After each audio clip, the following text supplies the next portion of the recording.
La Biblia habla de los dones preciosos de Dios. Santiago 1, 17, toda buena dádiva y todo don perfecto proviene de lo alto y desciende del Padre de las luces. ¿Y cuántos textos hablan de los dones de Dios? Y desde luego todos son preciosos. Hechos 17, 25, Él da. Quiero enfatizar la palabra, Él da. La palabra dar. La palabra dádiva. ¿Verdad? Como los dones de Dios. Él da a todos vida y aliento y todas las cosas. En Él vivimos y nos movemos y somos. O sea, la existencia misma. Yo he preguntado a la gente a veces, ok, aquí está usted. Usted existe. Explíqueme su existencia. Dios nos da vida y aliento. Nuestra existencia es don de Dios. Dios nos da vida, Dios nos da multitud de bendiciones. Matrimonio, familia, hijos. 1 Timoteo 6, 17. Dios, el cual nos da abundantemente todas las cosas para que las disfrutemos. Todas las cosas para que las disfrutemos. De principio a fin, la Biblia habla de los dones preciosos de Dios. Ahora, nuestra apreciación de tales dones depende de nuestra actitud hacia el Señor. Desde luego, hay que creer en Dios. Hay que amar a Dios con todo el corazón, todo el alma, toda la mente, todas las fuerzas. Y temer, hay que haber un temor reverente de Dios. La Biblia habla mucho de eso. De otro modo, si no creemos en Dios, si no amamos a Dios, entonces, pues, desde luego, no sabemos cómo valorar sus dones. Ahora, vamos comenzando con el don principal.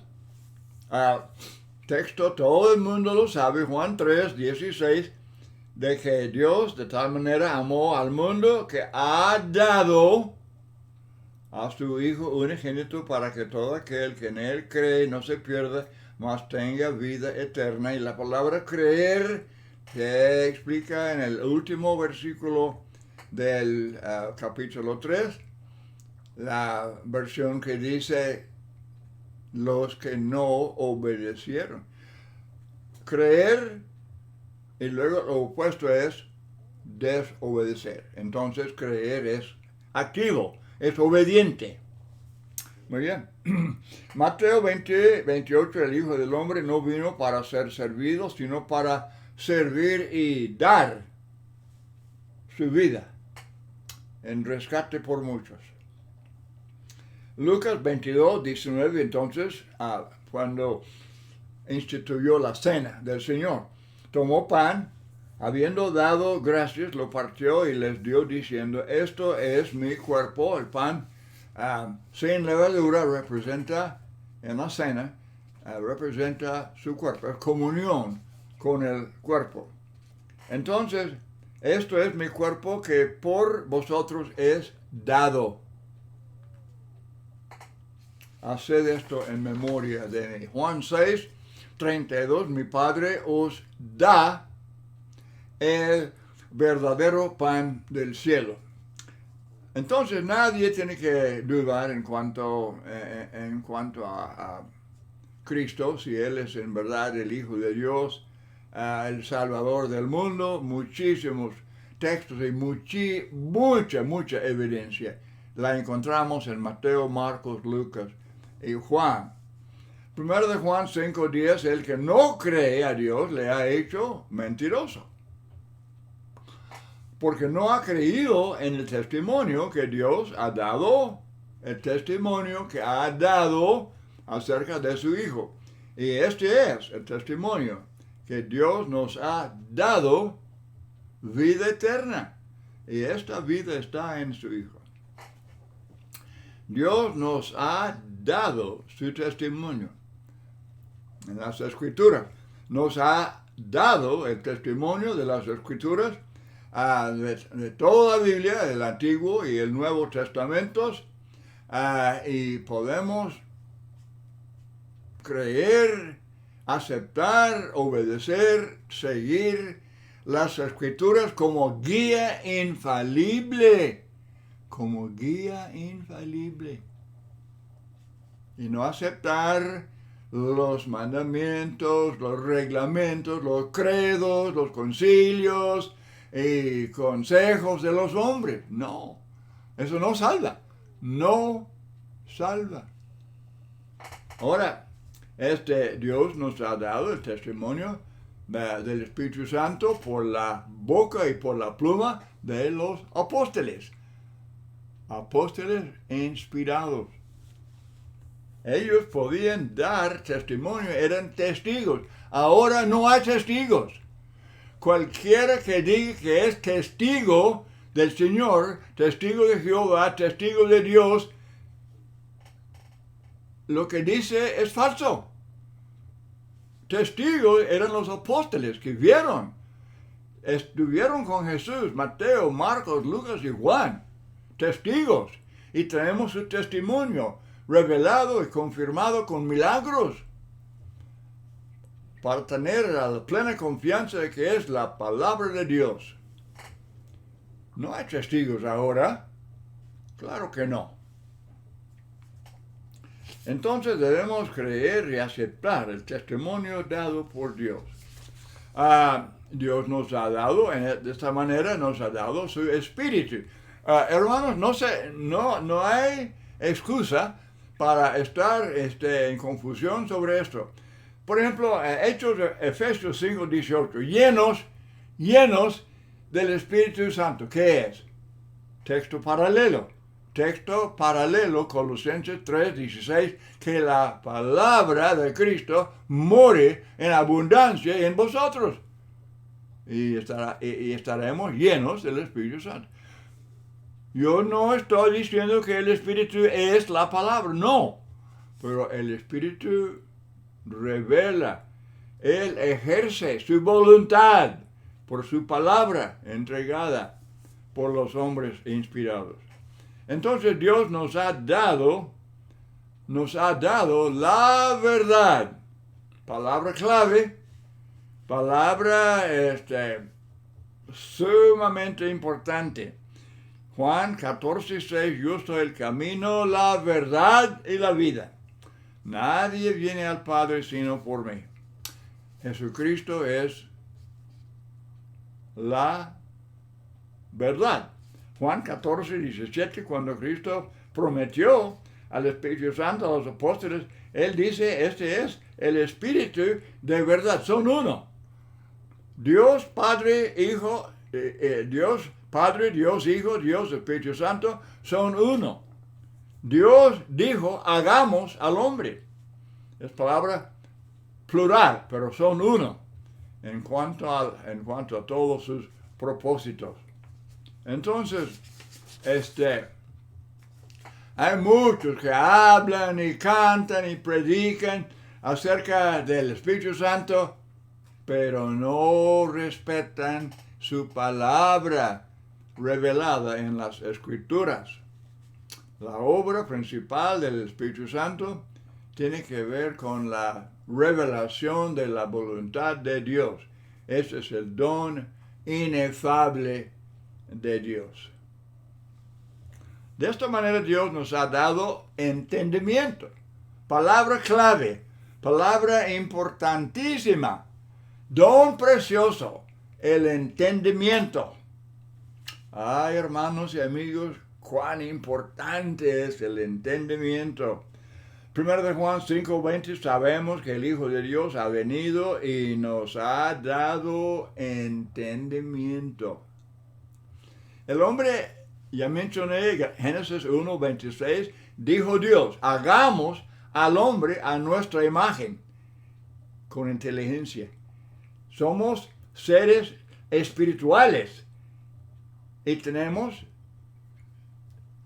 esa semejanza. Tenemos inteligencia, emociones, libre albedrío, conciencia, son cualidades divinas. En esto participamos de la naturaleza divina. Y tenemos entendimiento, don precioso de Dios. Y todos, no dejen que nadie le diga que algunos no pueden entender o que muchos no pueden entender. Eso no es cierto. Es mandamiento. Efesios 5:17, no seáis insensatos, sino entendidos de cuál sea la voluntad del Señor. Mandamiento. Dios nos va a juzgar en el día final, nos va a juzgar por su palabra. Nos va a juzgar por algo que no podemos entender. Dios no es injusto.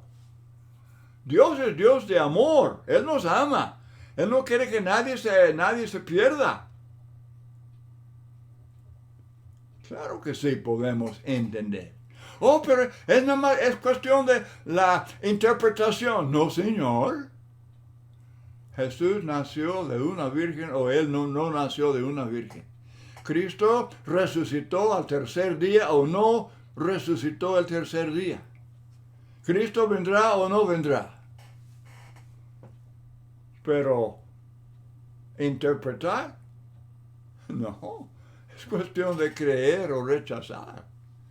Y la mayoría, pues, rechazan gran parte de la Biblia. Pero nadie tiene excusa.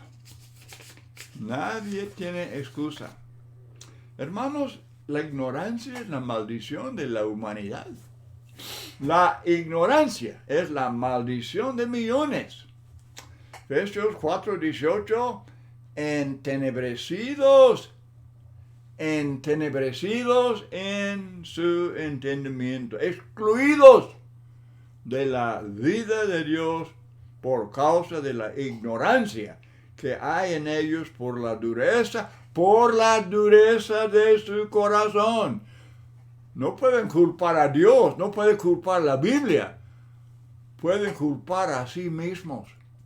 El apóstol Pedro, según el Pedro 3, él habla de los que ignoran voluntariamente la voluntad del Señor. Voluntariamente, y son ignorantes. Escogen ser ignorantes. Rehúsan usar la cabeza que Dios les dio, la inteligencia con la cual nacieron, y prestan su cabeza a los pastores, evangelistas, sacerdotes, los hombres. La gente no quiere usar su propia cabeza, la presta a los líderes, y la mayoría son falsos.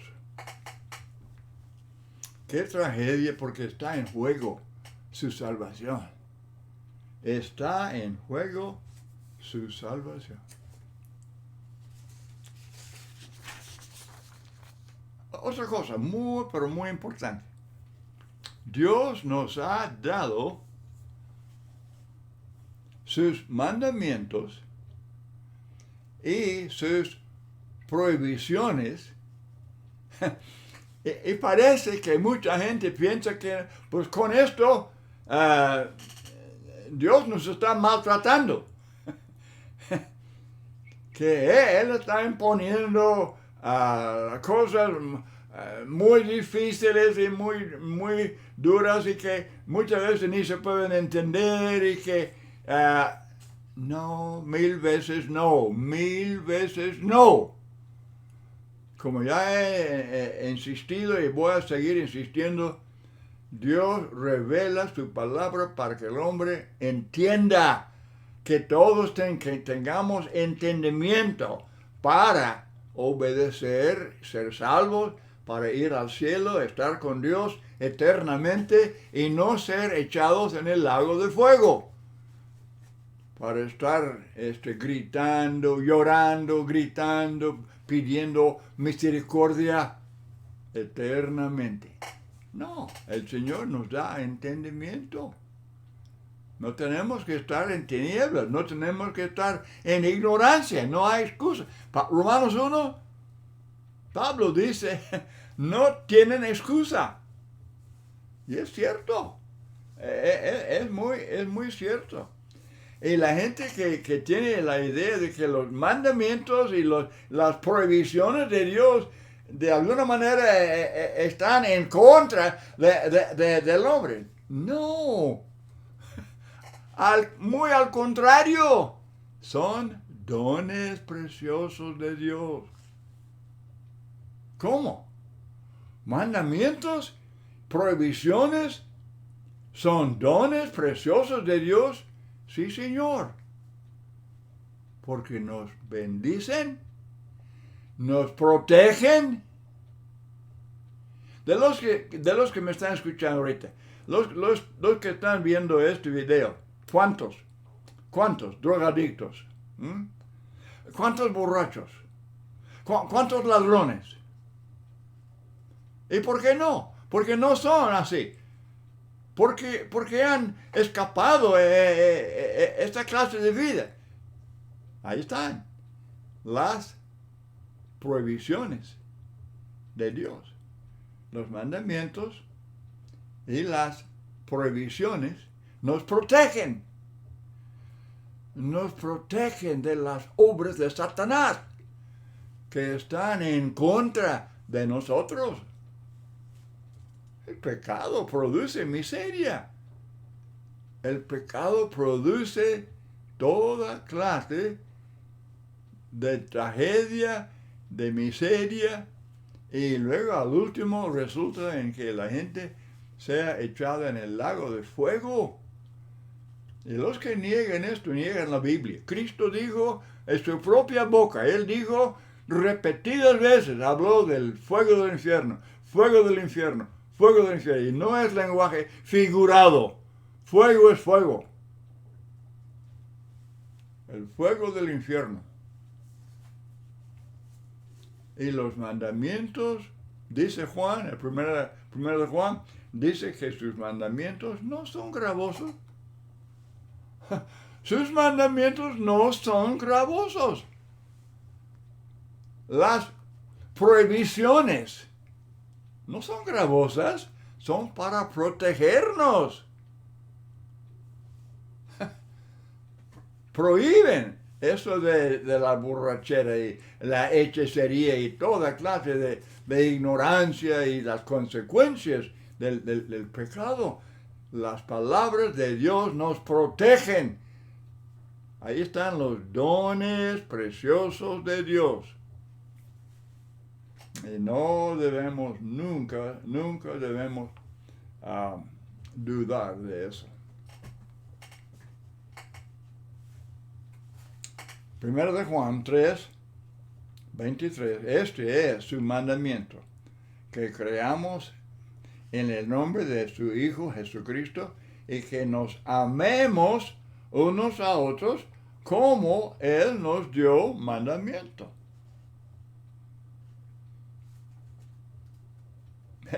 Ese mandamiento oprime. El mandamiento de amar a sus hermanos. ¿Y usted cree que es opresivo? Claro que no. Claro que no. Somos familia. Primero de Juan 5:3. Pues este es el amor de Dios, que guardemos sus mandamientos, y sus mandamientos no son gravosos. el pecado, todas las obras del adversario, Satanás es el adversario, y todas las consecuencias del pecado dejan el alma enferma, debilitada, dañada, manchada. Y luego Dios, con sus mandamientos y sus prohibiciones y la salvación en Cristo, Él provee el remedio. Él provee la medicina para todas las enfermedades del alma. La fe en Cristo y el amor hacia los hermanos es un remedio sano. Es un remedio sano. Los mandamientos de Dios son buenos, nos ayudan, nos bendicen. En Mateo 5, Jesús comienza el Sermón del Monte diciendo, bienaventurados. Y luego Él da una lista de esas bendiciones. Hermanos, son bendiciones. El bienestar. ¿Usted quiere el bienestar en esta vida? ¿Usted quiere la felicidad? Ahí están los pasos. Ahí están los dones preciosos. Los dones preciosos. La enseñanza que produce la felicidad. Una vida dichosa. Así es. Satanás y sus seguidores dicen, no, aquí está la vida buena, la vida placentera, los deleites del mundo. No os engañéis. No os engañéis. Él es el gran engañador. Comenzó con la primera mujer, engañó a Eva. Y Pablo dice que todavía anda engañando a la gente. Entonces, todo lo que hemos comentado aquí, se puede decir que, en resumen, estamos hablando de la vida. La vida que Cristo nos da. La vida verdadera, ahora. Y luego la promesa de la vida eterna. 1 de Juan 5:11, este es el testimonio que Dios nos ha dado vida eterna. Pero Él explica en capítulo 2 que es promesa. Él nos dice que literalmente ahora somos dueños, que ya ahora poseemos vida. No, esta es la promesa. La promesa que nos da la vida eterna. Uno obedece al Evangelio, oye el Evangelio y cree, se arrepiente de sus pecados, confiesa a Cristo como el Hijo de Dios, es sumergido en agua para el perdón de pecados y persevera en la enseñanza del Señor hasta el fin y posee, hereda la vida eterna. Muchos dicen, no, usted está enseñando el legalismo, usted no cree en la gracia de Dios. No me acuse mal. Decir que yo no creo en la gracia de Dios es acusación falsa. La gracia nos da esta dádiva. La gracia de Dios nos da estos dones preciosos, pero el hombre tiene libre albedrío y puede rechazarlos. Y la mayoría de los hombres los rechazan. ¿Dios tiene la culpa? Dios, no. Uno mismo, Satanás y sus seguidores.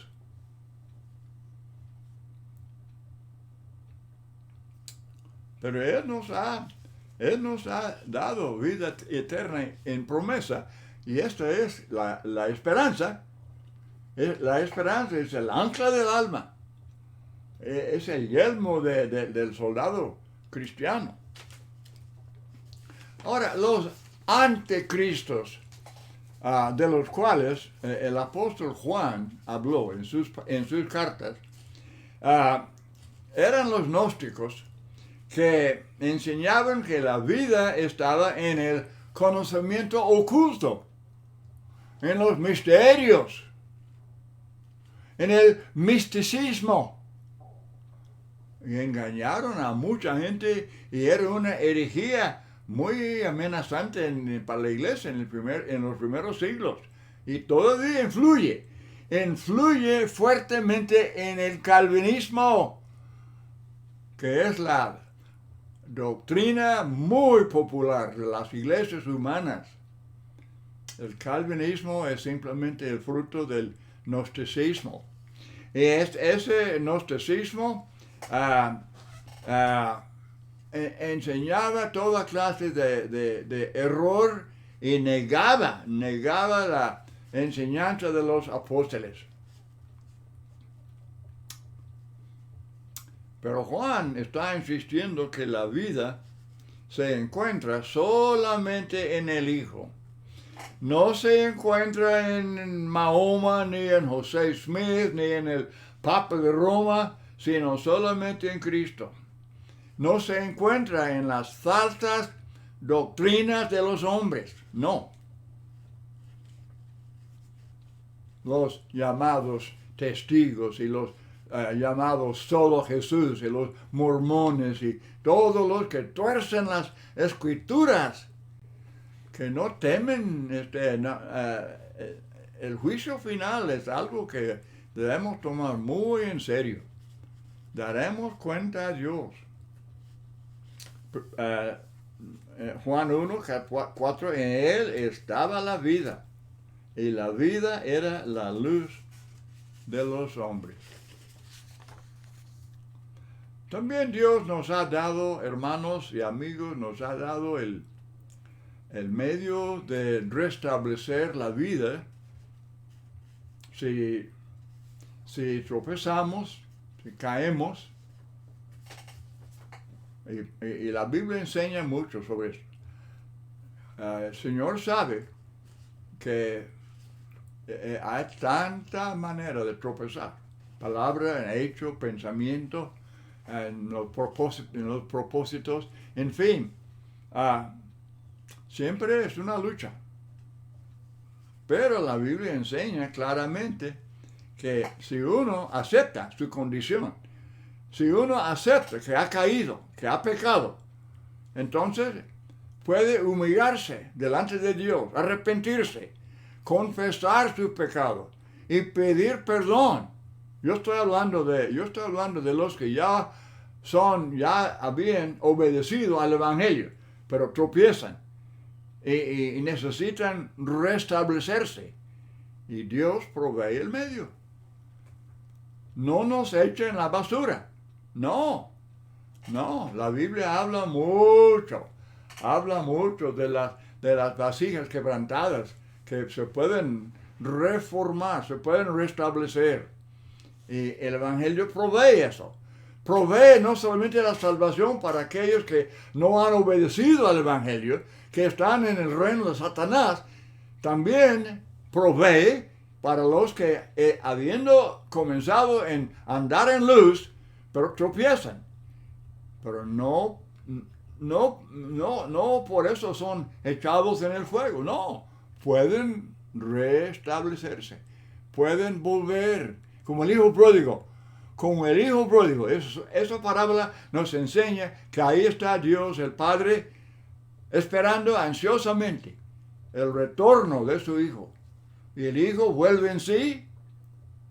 Él dice que no, aquí yo estoy pereciendo con hambre, y allá en la casa de mi padre pues hay abundancia de pan. Y él vuelve, y el padre lo recibe así con besos. Lo ama, lo quiere, y se regocija cuando vuelve. Dios provee los medios para restablecernos. Y hermanos, eso es un don precioso. Y por último, ya terminando, y yo sé que es repetición, pero Dios nos ha dado preciosas promesas Bueno, ya hemos hablado bastante sobre la vida eterna. Y Romanos 6, 23 dice que la paga del pecado es muerte, o sea, separación de Dios. Y los que llegan al juicio final sin haber obedecido al Evangelio, sin haber obedecido a Dios, entonces ellos irán con Satanás y sus seguidores al destino que ellos voluntariamente han escogido. Y los fieles serán recibidos en la felicidad sublime del hogar celestial. Dones preciosos de Dios. Muchas gracias por acompañarme en este estudio y espero que esto haya sido de mucho aliento para los cristianos y también como un mensaje para motivar la obediencia en los que todavía no han obedecido. Dios te bendiga.